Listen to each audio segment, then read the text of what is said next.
தருமபுரி மாவட்டத்தில் போலீஸ் ஸ்டேஷனில் நிலப்பிரச்சனைன்னு ஒரு எஃப்சிஎஃப்சியில் கம்ப்ளைண்ட் கொடுத்தா பக்கம் லோக்கல் ஸ்டேஷன் இண்டூர் ஸ்டேஷன்லேருந்து இது என்ன அனுப்புகிறாங்கன்னா சிவில் மேட்ரு விசாரிக்கிறதுக்கு அதிகாரம் இல்லை, உங்ககிட்ட பத்திரம் இருந்தால் கோர்ட்டுக்கு போடான்னு அனுப்புகிறாங்க. பத்திரம் தான் நாங்கள் எப்படி கோர்ட்டுக்கு போவோம்? பத்திரம் இல்லாதக்கிறவன் சைட்டில் ஆக்கிரிங் பண்ணுறான், பத்திரங்கிறவனே கோர்ட்டுக்கு போடான்றாங்க. ஆளும் பலம், ஆனால் அவனுக்கு ஆள் பலம் இருக்கிறதுனால என்னை கோர்ட்டுக்கு அனுப்புகிறேன்றாங்க. நான் ஏன் கோர்ட்டுக்கு போனோம்? அவன் என்ன பண்ணான், தருமபுரி மாவட்டத்தில் எஃப்சிஎஃப்சியில் கம்ப்ளைண்ட் கொடுத்து எந்த நடவடிக்கை எடுக்காத விட்டுட்டாங்க. இப்போ வீடு கட்டிட்டான் அவன். இப்போ நான் வீட்டு வரி ரசீதுக்கு எழுதி போட்டுனுங்கிறோம். வீட்டு வரி ரசீது வந்தாச்சு.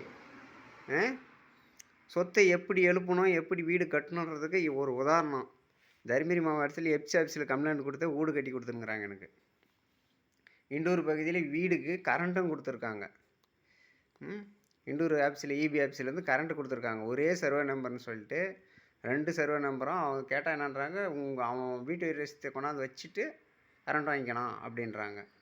கேட்டால் கரண்ட்டு கலத்த மாட்டாங்களாம். இப்படிலாம் ஒரு ஸ்டேஷனு தருமபுரி மாவட்டத்துக்கு. நான் எப்போ எழுப்பணும் எப்போ அகட்டணும் அவனை அப்படின்றதெல்லாம் எனக்கு தெரியும். ஏன்னா ஸ்டேஷனில் எதுக்கு கொடுக்குறாங்க? ஒருத்தன் ஆக்கிரிங் பண்ணுறான்னா அவனை அடிக்காத அளவுக்கு கம்ப்ளைண்ட் தான் பண்ணுறோங்க. நீங்கள் என்ன பண்ணணும்?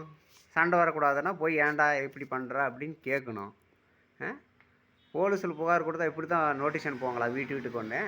சிவில் மேட்ரு விசாரிக்கிறதுக்கு அதிகாரம் இல்லையா போலீஸுக்கு? யார் சொத்துனாலையும் யாரும் ஆக்கிரிங் பண்ணிக்கலான்றாங்க. எங்கன்னா என்ன, எந்த ஃப்ளாட்னா என்ன போய் ஆக்கிரிங் பண்ணிங்கன்னா கேட்க மாட்டாங்களாம்.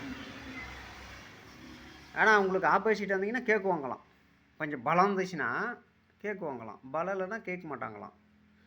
எனக்கு பலம் இல்லை, கேட்கல, வீடு கட்டிட்டாங்க. இப்போ நான் வீட்டு வரி ரசீது வாங்கிட்டோம். இதுக்கு மேலே தான் இது ஆட்டமே அந்த சைட்டுக்கு. இப்படிலாம் ஒரு தருமபுரி மாவட்டத்தில் எஃப்சிஎஃப்சியில் கம்ப்ளைண்ட் கொடுத்தா இப்படி தான் நடவடிக்கை எடுக்குவாங்களா? சொல்ல முழுசாக கண்டுக்கிறேன் சிவில் எப்படி வருதுன்னுட்டு. ஒரு வீடியோவும் இதுக்குள்ளே போட்டே தான் இருக்கேன். போய் பாருங்கள் எப்படி நிலவரம் இருக்குதுன்னு. சொத்து ஒரு போலீஸ்காரங்கிட்ட வாங்கினுக்கிறோம். ஏன்னா ரோட்டு மேலே பிச்சைக்காரங்கிட்டே வாங்கினுக்கிறோம். சொல்ல என்னடா ஸ்டேஷன் இது?